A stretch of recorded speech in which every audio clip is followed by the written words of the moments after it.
Let's just State of go the meta. bottom to top. Yeah, we'll do bottom to top. Kasrkin always struggling. I mean, this was the Navy Breacher slot. It was, but I agree. Honestly, I don't think Kasrkin are particularly strong. I think they're cute. They got good gunners, but if you just run them down, they just die. The lack of melee operatives is really rough. I think the leader gets a chainsword. To get one, it's not enough. They can take 3-4 knives. It's still not enough. Yeah, and Ratlings, shout out to Jason Lambropoulos, who just Jaspoon, as he's known in our Discord, coming to Worlds with us. Such a great player. And he's gonna drive us insane, but in a good way. In a good way. And golden ticket with Ratlings, fantastic. And you got the golden ticket with Ratlings? Yeah, at top hot. shelf. At top shelf, yeah. Shit, that's hot. All right, I gave it to him. Yeah, you gave it to him. He got them with Ratlings. He was grinding on them. I played with the Skaven Ratlings, so I had a good Rattling phase. But I felt like after that week, to be completely honest, I think they're just really fucking hard to play and really tricky. It's so to call back to what I said before, they got a pre-measure because they got to know where their out of phase dashes are going to get value, which means they need to know where you're going to end up so that they can sit somewhere that they can dash to and see you. Your Scarper, the Scarper dashes are such a key component there because you want a Scarper to shoot while you're not moving stationary, right? So you can get your reroll access. But I think the Ogryn flex is really cool. I love the Bulgrins, the Ogrins. I love the makeup of the team. I really think they caught a cool mechanic when they made this team. I love mixed teams in particular. So anything where you're like, I have big dudes and little dudes, I love that. Gellerpox, not so much because it's, the little dudes are a little less effective. But Ratlings, I think with the combination of your Ogrins or Bulgrins and your Ratlings, I think there's a lot of juice to be found. But it's almost like Inquisitorial Agents when the edition got launched. Is the juice worth the squeeze? Somebody got to go squeeze it to find out. Yeah, and he squeezed it, and he made some great juice, Jason. And what do you think about Dylan Gill, who's one of the top players in the world with Hearthkyn? What do you think of Hearthkyn now? Is this one Jaegars or Salvagers? I think mix them up. I think this is Salvagers here. Okay. I think both dwarf teams have a lot of juice because they got great tricks, they got great guns, they got decent melee. Defensively, because they got access to damage reduction and stuff. There's a lot of play there, but it does highlight how slower teams will always struggle because faster teams will have a big edge on them. I can charge you, you can't charge me. I can move dash shoot you, you can't move dash shoot me. Is always a problem. Yeah. And that alpha that they had, that Dylan Gill was like phenomenal at doing that alpha. It's being nerfed. It was nerfed in the last, right? In the last one, yeah. It was. Oh, that got nerfed too. What happened to them? I think the flying ability got nerfed a bit. I can't remember. Oh yeah, exactly. The jump pack man got his movement reduced. I'm pretty sure to no longer be uncalculable. Yeah, it was like a ridiculous percentage that you could fly it anywhere you wanted, and if you're on an objective, you just kill somebody. Yeah, you'd have an 80% chance to like win initiative the next turn. Yeah. And then you would kill someone with that. So you'd be up 2 models quite quickly. I would say nerf. I played against it at Worlds. The math you have to do. So I had to place a bunch of operatives in highly specific locations. I essentially move blocked them. So it's like anywhere you could land is somewhere you can't shoot me because you're either not within 2 or I'm on top of advantage, you're below. I had to move block him with every single operative in Turning Point 1 to attempt to stop it. Like it was crazy. Now it's tame. I think it's fair. I think an Alpha Strike that is just point and click, where it's like, I fly, so I just, scout, reposition, and then 3 APL, now move dash, and I get you, isn't great. Like off of 1 operative with no support, no nothing else. Doesn't feel good. I think it was a required nerf. I think they're still probably a little higher than C tier, but it very much is. Fast teams are so annoying for them to deal with because you feel really slow. And when you have 2 inches less movement, your opponent just counter stages against you in a way you can't interact with them. And you don't have the activations to go hyper out activate people. Like you still got to come play the game before your opponent is done activating. Yeah. And I think let's do just to keep it under an hour. I guess we're 20 taking like here. 2 minutes a team, real quick. Yeah. I'll just maybe like even taking one team from each of the tiers. Go rapid fire down the line, 1 sentence a team. Yeah. So, I played Elucidian Starstriders with my converted team. They have cool tricks. They don't have the full package for me. I think B- is good. It's really hard. They're so specific. It's really hard to specifically across all the teams in a long tournament to have enough juice to really do the damage. That would be my one sentence on them. Space weapons are great. Into mid-range and horde teams, killing someone with a space laser is the same as killing someone with a shotgun. Your opponent doesn't care that you used piercing 2 from space to do it. Yeah.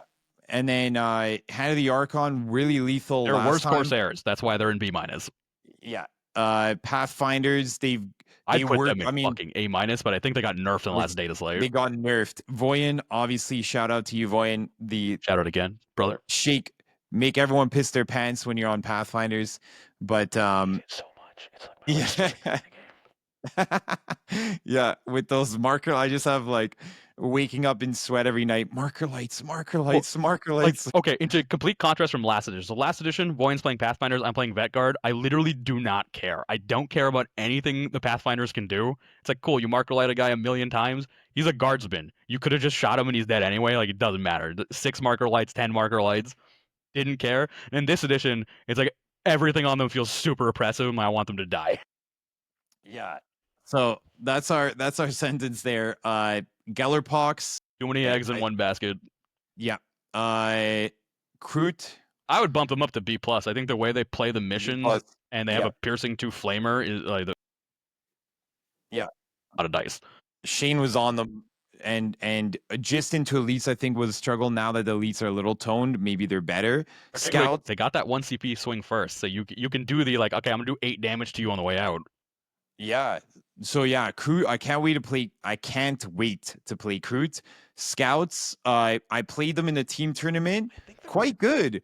They've got the upgraded knives again, and I don't mind them. They've got the wounds. They've got the bodies. I love the pick all their traps and whatnot. Yeah, that's not bad. And they have the ability to reveal your opponent's tack op, I think, as one of those scouting options, which is really cute. Is really cute if you're uncertain. Yeah. It's cute to know. I have a scouts team, both Kroot and scouts. I can't wait to build and use. Angels of Death. I think with the nerf, B- is fair. They feel like the weakest of the elites because they don't have any tricks. Their main trick was I have Dueler and Tilting Shields. They now basically don't. Dueler is now what? You can just parry a crit with a normal. That's really whatever. It's like you're just still trading 1 dice for 1. Their main strength was Dueler made them, if you were 4 dice melee, it just made it impossible to go deal with them in melee. You had to go find a shooting angle. But I think with all the nerfs, B- is fair. They're definitely back to being the like, I'm in the starter box team. Yeah. Vetguard. I think they should be A+. I think the main reason Vetguard is down here is nobody's playing him right now. Yeah. Accurate 1, ceaseless on all your shooting, and getting accurate 1, severe. Oh wait, but now you can't use severe on your accurate 1 retains in the next Data Slate. It's still really good. Being able to get you run a 12 operative team, 11 activations. You're popping the 2 plays you care about the whole game for free. You just drown in CP. 12 bodies. You get like 5 gunners and a sniper. You get an extra plasma pistol power sword in there. You got enough fighty operatives. It feels good. I think it's just that nobody's playing them right now, and they're this low, but they're gonna rotate out anyway. So it's very much the window on them is closing. Maybe I should pick them up. We should pick them up again. Yeah, maybe. Yeah. Blooded. We had Ratman. Vetguard, yeah. We had Ratman who loves Blooded. I'm making him a Skaven Blooded, Ratman. And I'm hoping that he gets to Worlds so I can bring it to him in Worlds. If not, I'm gonna ship it to Argentina. And Wyrmblade. I'm gonna make this for the Typhon Volcus saga right now, but I really like the Wyrmblade in terms of how they feel. Cute. Yeah. Implant is really cool, but I think they were rolling with the kill op and trying to make sure. I was listening to just another Kill Team podcast on the Australian Taz who was running it. Novies. Okay, so Novies is another one of those. B plus is solid, but with a great pilot, I think they rapidly approach that S tier because they have. Davey. Yeah, Davey is Davey's hot to done some great trot on stuff. that shit. He's done some great stuff with them. They're just another like super annoying team to play against. Where if you're not paying full attention and going full gas, they'll get you. They get your ass every time. Oh yeah, Plagues. We talked about the Contagion nerf. I think B plus is fair now. Their main drawback is they have strong tools. They're slow. Yeah, Legionaries. We talked about the severe nerf for with the nerfs. I think this is fine. Yeah, Wrecka Crew up here. Personally, I'd put Wrecka Crew in fucking D tier, but we can fight about that later. Yeah, on the last data slate, you had them in the D tier just because of stun, weakness to stun. And then weakness to I stand slightly further away, and you have fewer activations. 2 thumbs up. Exactly. Vespids. So I was a little down on Vespids, but watching Orion do his thing at command point they got some juice. There is a little bit of juice here. I can't wait to play Vespids. I have my team ready to go. Exaction. Okay, I would have put Exaction at S tier because after Edmonton, I was looking at them because I was thinking about like, all right, what are the teams I hate facing as Corsairs? Exaction and Felgor are up there. Exaction is just oppressive, running 5 dudes you can't charge as an elf. You cannot charge them as an elf.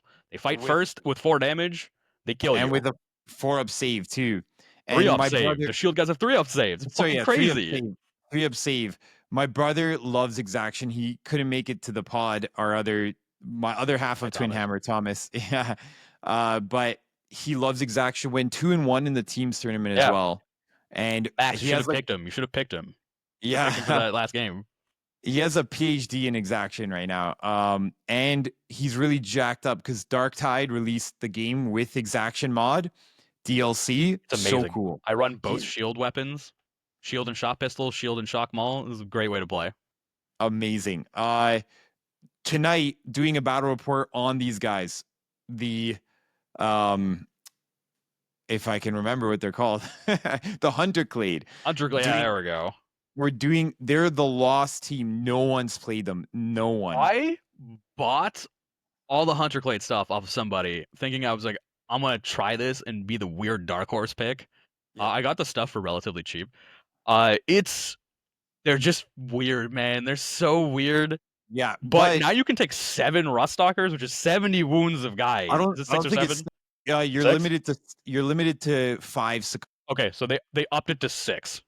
With the data slate. Yeah, I think they were limited to 4. Now you can go 5 if I'm not mistaken. Anyway, you got an extra one. Now it's like, okay, I mean they're rotating out, but it's very much this feels better, yeah. Watch for the battle report. I'm gonna show how they do in the battle report. Let's see. And then their Battletech brothers, their AdMech brothers, we are gonna do a battle report together on these and show people what the Battleclade do. So stay tuned. And then these dwarves, the Hearthkyn Salvagers. I think the Hearnkyn Jaegars. I'm trying to say. I think this is correct. I think Jaegars are better than Salvagers, and I think they're both kind of capped at that sort of B-ish tier, only because of the speed. Whichever team has the Bombast, I think this one has the Bombast, has better play than the Jetpack Man now. In particular, at Edmonton, I had staged up because I knew he was going to throw that Bombast out last activation and then go for the strat phase shoot. Like positioned in such a way that the target he could get, so I give him a juicy target. I give him my Starstorm Duelist to come try and do it. I could dash out a line of sight with strat phase dash, and I knew that he would hold his strat phase shoot till later to kind of try and get me with it. So the first thing I do is like, cool, D3 dashes, I'm out of line of sight. You have no one to shoot, which was pretty great. But I think that the Bombast has more play. I think B+ is solid for these guys. Yeah.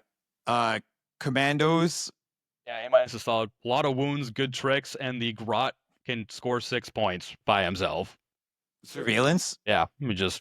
If you play him correctly, he just scores 6 points and your opponent can do nothing about it. Phobos, really good toolkit. Still, I mean, I'm super biased because most of the time when I'm playing Phobos, as literally any team, I'm like, cool, it's 12 wound Space Marines. This is just easier. Like for example, for Corsairs, it's just great. It's like cool. You move as fast as me, but you got 6 guys, and every single one of my guys, from the lowliest basic trooper to anybody else, is 1v1ing your Phobos. Like it's just my guy on foot with piercing 2, 4, 5 damage. Neat. 4 hits, you die. Yeah, I was thinking of taking Phobos to last tournaments, but my reservation is the knife edge that you play on, and you can pilot them well. Like obviously, Jason's piloted them really well. They're still good. I just think that it's not that crazy. If you just out pressure them, they die quite quickly. Like 4 damage gets them. It's the big one. You get a lot of 4 damage in the game. We got Nem Claw. We talked about Nem Claw. A- is fair now. Yeah. Having the nerf. Then we had Mandrakes.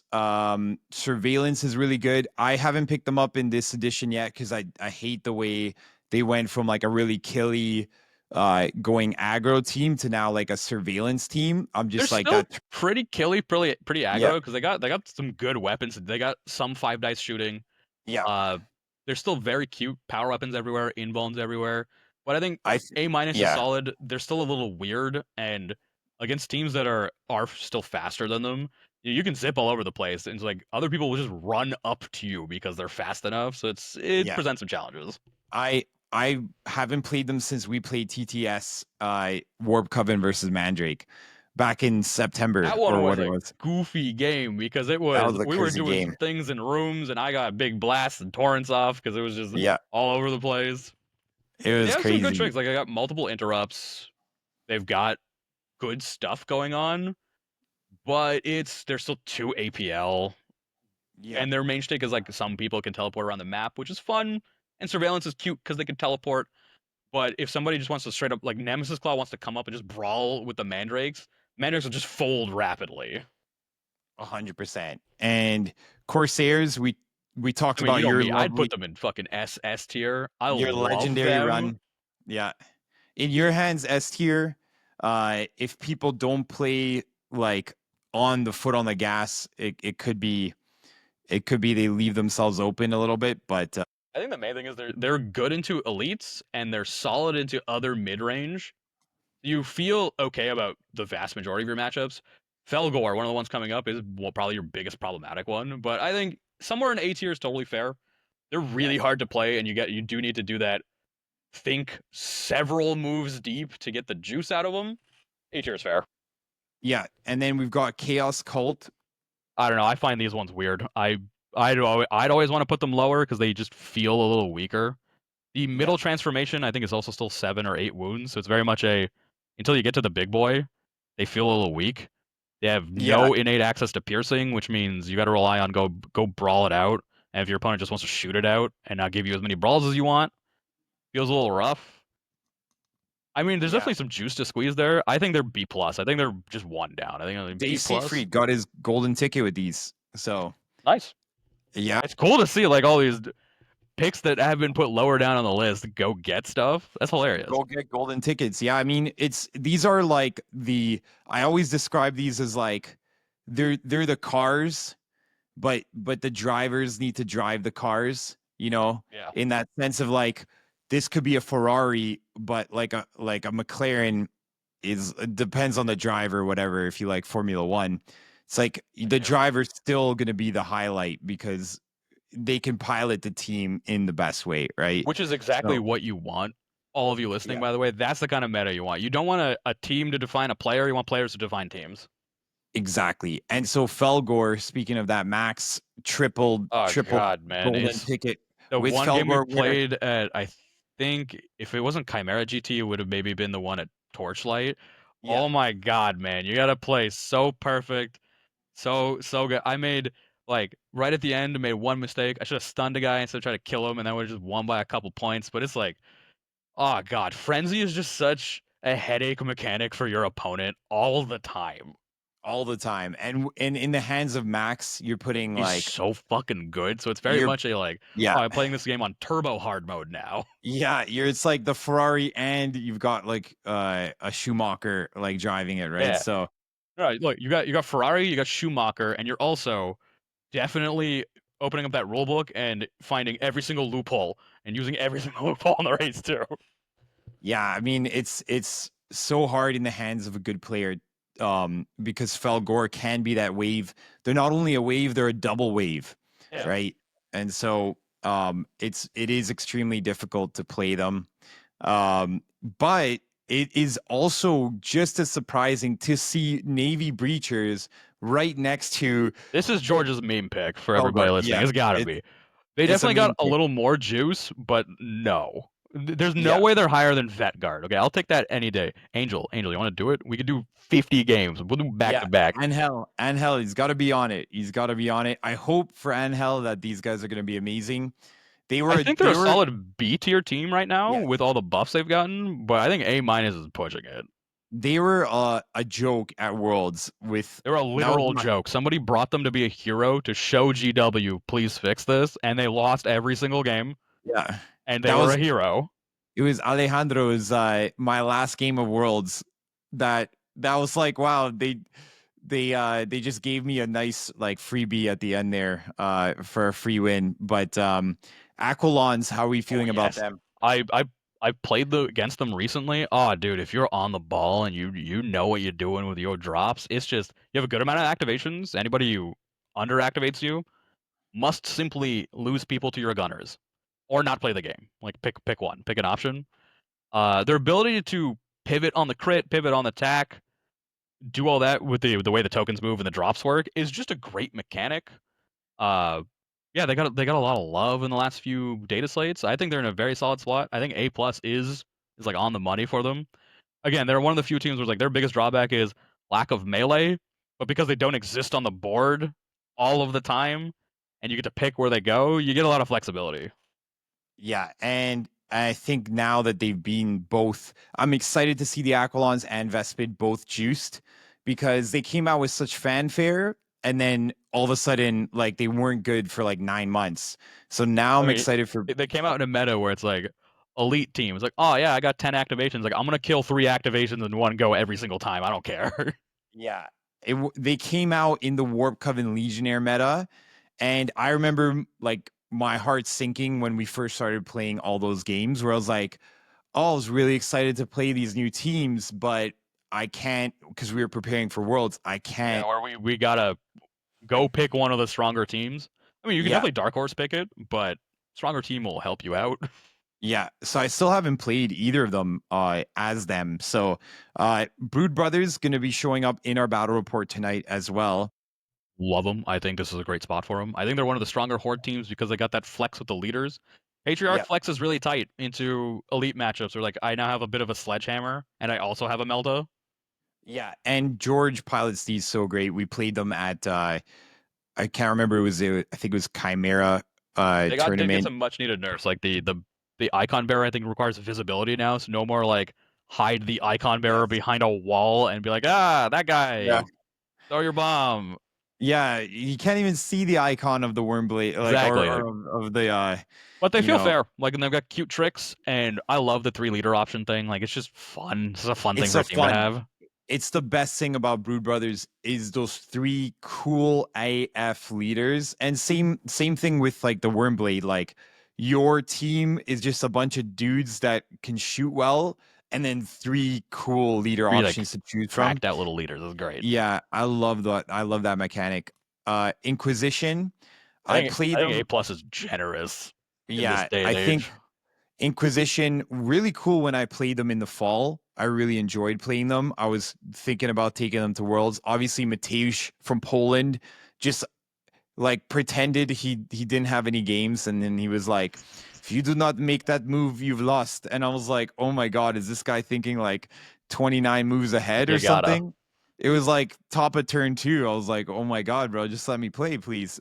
I think they're But B tier now. Like they got nerfs across the board. They lost their only mobility trick.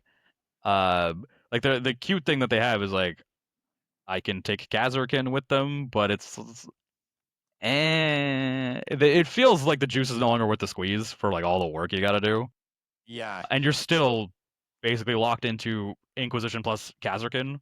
The other options are sometimes Exaction. If you're playing against Felgor or anyone melee heavy, then you take Exaction, but you can only take 2 Subductors, so it's still like yeah. I would love to take 5. Could I just take 5? Then it would be like okay, we can talk about it. But I think they're a B tier team now. They also lost the ability to take the multiple piercing 2 weapons. They have like a cap on their piercing at the high end. It just feels like they got kicked in the teeth, and you're taking a D tier team like Kasrkin and you're bootstrapping them to them. Like I think A plus is a little like they got counterspell, which is fun, but it's not that fun. Exactly. So yeah, so then we talked about the Goremongers. I'd put them down in B tier now. I think Getting losing the rerolls on the wrist chains is suck. That was big suck. That was a big one. That was a big one in the tournament. I find they do really well, and then they come up against like a Nem Claw, for example, or they come up against even now with Angels of Death or Felgor, like there's still lesser version of it. However, 8-3 APL teams allow me to flex into plant beacons if I can't kill something, which actually scored me 6. I think they are an A for me. Either A minus is a good one for me, because I still think the damage reduction's crazy. They can still hit like a brick, and you can still the DR is still crazy. Taking basically everybody from 2 dice to 3 dice to kill you is very meaningful. Yes, I think they are. I would say my funnest experience playing Kill Team has been with Goremongers, which says a lot because I've played almost every team. It just some of my most fun games because they got some very fun things. Like you're faster than everybody. It's great. You're faster, and the cool thing is you just feel like I'm here to kill. I'm not here to be cagey, tricky, anything. It's like I'm here just to have fun and go kill stuff.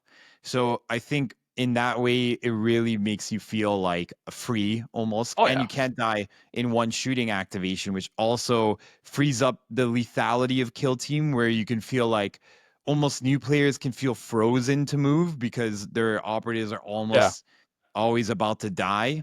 And so it actually frees up a little bit of their nerf to the healing was quite significant, actually. That's fair. It was in line with basically every other healing nerf in the game. 2D, I mean, D3+1 is still cute. So if you have taken the 8 damage from shooting, on average, you're going to heal yourself out of being injured. You're going to heal 3, which will bring you up to 5, which is not injured. So it's still fine. It's just not a press. When you roll the 2D3 and you heal 6, it very feels bad for your opponent, you know, where you go from 2 up to 8 and then potentially counteract and go back up to 10 later. It's just a lot. Yeah. Blades of Cain, I might take them to Worlds. Don't do it. This is my personal opinion. They are very good, very solid. If Corsairs and Void Dancers and other elves are on the table, I think that juice is worth more squeeze. Blades have excellent tricks, excellent stuff. They're still 3 APL, 4 up save elves with no innate access to piercing, and they rapidly die to piercing. That's the main problem. We've gotta get Milton. Milton, if you listen to his I can't remember his channel, I'll put it in there. But if anyone's looking for Blades of Cain advice, Milton from Vermont has a whole channel dedicated to Blades of Cain. Thomas studied it to get his golden ticket with Blades of Cain. And I think they do have, I mean, I just am a sucker for 8. Oh, no, I agree. They are very solid, but it is when you talk about Knife's Edge, we're gonna talk about Warp Coven in a couple picks. We're talking about Knife's Edge. They are on the Knife's Edge. Like, yeah, you can threaten, charge, fight, shoot. You can threaten double kills and whatnot, but you also just die to any dude with a 4/4 shotgun very, very quickly. It's true, and they don't have. They've spent their is like the tricks and the semi lethality and having all the tools you need is what the team has, but that's what you pay for. You're not paying for defense. You're not paying for particularly destructive melee or anything like that. You're paying for basically tricky offense. Like, you got all the tools to do offensive stuff, but it's going to be very much a please roll your 6 on your rending weapons, or otherwise you're throwing like BBs at people. Yeah, I've got a really cool idea with Lycus. Oh, yeah. Okay. Which I'm gonna pull out for Worlds perhaps, but Void Dancers, same. We got another 8-3 APL team. Hot. Like from the Corsairs end of things, it's one of those matchups where you guys are extremely similar. He's got multiple ways to, like, basically twice per turning point, he can freely kill a guy. The charge double strike. and the charge hit with a crit, fallback shoot, because you're gonna do 5 damage to somebody. One shuriken normal will then kill the elf in the follow up. So you gotta play around that, but on the flip side, they are also still 8 wound elves who die rapidly to power swords. So you're both hyper lethal into each other, which makes for an interesting game. I think of all the elves, are definitely my favorite. I wish I had super gotten into them, but I didn't. I went to Corsairs instead. Love them. Well, you've played them and did well in a tournament, and That's I true. That love. tournament, I picked them up for the first time. Yeah. The freedom. This was back when they could fly. So it was like I was sitting there measuring. I'm like, I just measure. Like I want to go move dash over there. It's just 10 inches of me doing this sweep across the board. Here's where I could go. It was amazing, and I think for me they're one of my favorite ever teams. Vegas, I brought them to the top shelf tournament. They are a little knife's edge, but they have the tools that you need to do confirm kill and plant beacons very, very effectively. Yeah. I feel like I always feel like I have the most. I have, just like Gores, I have the most fun playing with them because it opens up the whole freedom, like you said, to do whatever you want, and you're pretty lethal, and you have the toolkit, you have a Melta, you have everything, right? Yeah, so you got you got a Melta and a Neuro, which is great to have that piercing built in, and then you have the Mirror of the Minds, where like I'm threatening 8 mortal wounds on tap on average at you all the time. And they're last edition, I was running them and I was trying to make sure that they had more shooting reliability. That shooting reliability is automatic now. You have a great equipment piece. You have way more access to melodrama because you can tech into it without trying to hit your Sadeth like last edition. Yeah. Shout out to Aiden Hotchkiss. You are getting a freaking golden ticket with these guys. You're gonna get one, okay? You're gonna get one. Goddamn, get one. You play so good. Take those boy dancers and go get one. Oh yeah, we're rooting for you, Eden. Warp Coven. I think this is like a little generous. I think they're a solid elite team in the A bracket for sure, because particularly now that everyone else has been toned down, them having piercing all over the place is fun. Yeah. They still have interesting tricks, but they've been nerfed in every single data slate, I think, since the beginning of this edition. So it's like they just lost Ceaseless on the Brotherhood of Sorcerers. It's now conditional balanced instead of Ceaseless, or if you don't have Ceaseless balanced, that's rough. You kind of want the rerolls, but just take an ammo cache. It's fine. Yes, speaking of ammo cache, like I took it a lot in Worlds when playing Warp Coven, and my sorcerers always had that access to the ammo cache. And I don't actually miss Ceaseless because I wasn't really teching into spending a CP on the Brotherhood of Sorcerers that much. That's fair. Okay. So I think they are still pretty good. And because you, George, Voyan, myself, we were all on it, we always discuss that the security and the recon tack offs are the best combination of tack offs. It lets you, on ITD, you're like, cool, I can flex into take round, play doors. Even on open, it's like, there's a stronghold in the middle. I have a flying sorcerer. This is fun. Yeah.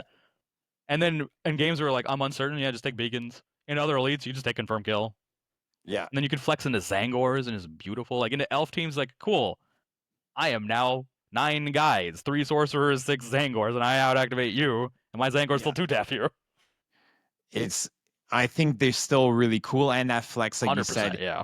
Zangor and sorcerers, that was really fun playing them actually. Like, oh, how many sorcerers do I take? How many of the other like dust intercessors do I have? You know, so now Raveners, new hotness. I think A+ is fair right now. Their mechanic by itself, having now seen people I know who play well play this team, it is, the things you can do are just crazy. It's the constant shell game. It's the, like, you're not swinging for 21 points. You want to win 14 points, and then your opponent scored 10. Like, it's that kind of team where you're controlling the scoring in such a way that's going to be a low-scoring game, and you're going to edge yourself out in the end because you got your counteracts, your burrows, your distended sacks. I played them, and I won on the battle report. The actual Raveners beat the Adeptus Mechanicus Raveners, but I thought I've just played that one game with them, and I think it's very, very cool that you are so powerful. I think it's the ultimate beginner team. In the hands of Sean, we were playing. Yeah, Sean did Sean quite good wanted with to. them. Yeah, Sean wanted to play Warp Coven. I was like, I'll play you with Raveners. I was like, hold up, let's switch. Because by the time you explain what all your sorcerers do, you're going to confuse yourself already with Warp Coven. Just play Raveners. It's easy. You fight well. You can just think about popping out. You only have to think about 2 operatives at the start of your turn as a beginner. The rest of them, you can figure out as your tunnel goes where you want to bring them in. So I think they're the ultimate beginner team. Yeah, because if you take your tunnel and be like, cool, I'm going to point it towards my home objective, and then I'm going to point it towards the midboard objective, and you just play that, without having to worry about all the mechanics of the tunnel, being like, okay, I'm just going to make it so I can reach 2 objectives. Yeah, and then you just focus on the burrow mechanic, focus on getting value, focus on not getting, like, melted to death. Very cool.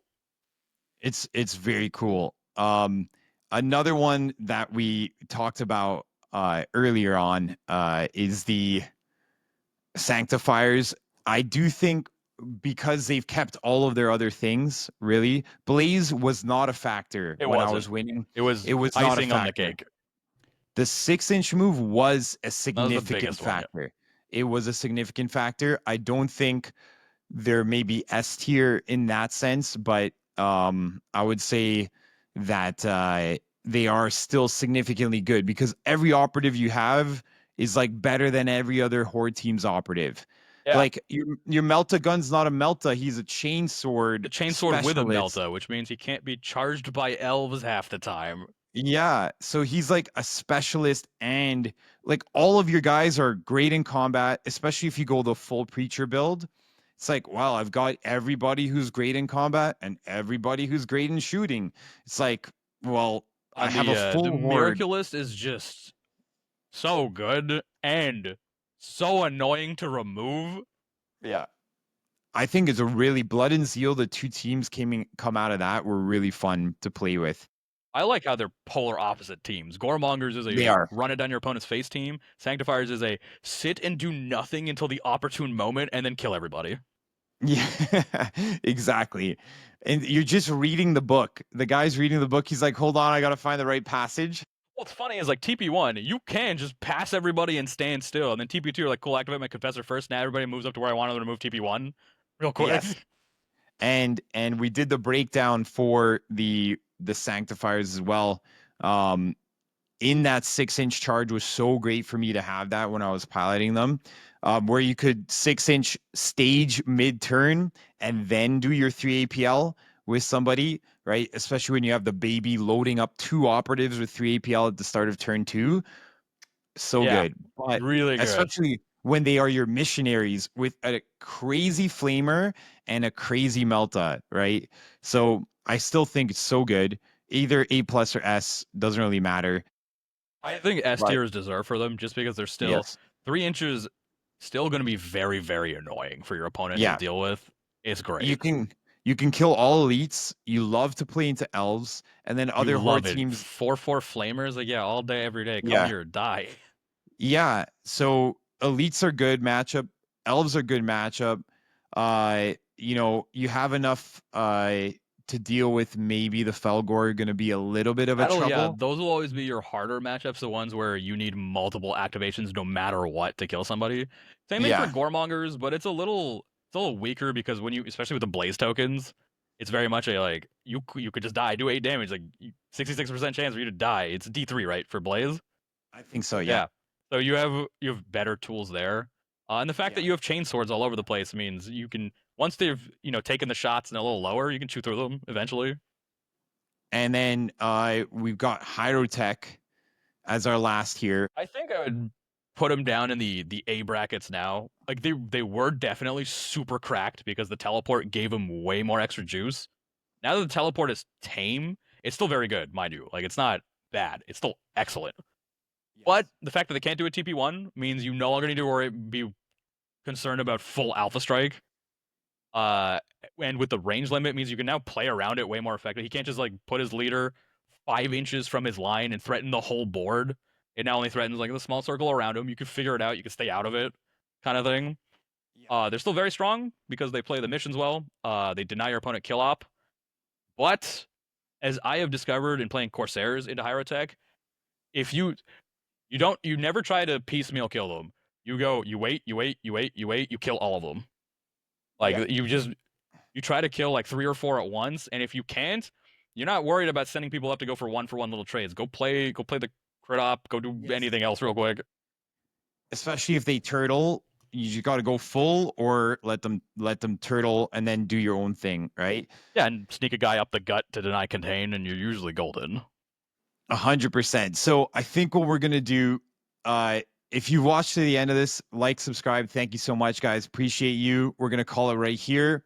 I think what we're gonna do, we're gonna break these into 2 videos. We'll do maybe do like a tier list now. Yeah, maybe the tier list we can we'll do a separate one for the tier list, and then we'll do one that's highlighting your like Corsairs and all the skills there that we went through, and then the data slate, obviously. So I think it's great because we are gonna do like a 10-minute, then we went juicy into this. So I was like, oh, we got 2 videos here. We're here and we're talking about every team. We're gonna get a little juicy with it. We have to. We have so much. Particularly because George put together this meme cute. Outside of that, they're too slow. They die quickly. Bomb squigs are fun and also a liability. It's too much. Like into a faster team, you just stand back and you've hard countered them. It's wild. Yeah, it's true. I'll stop the recording right here.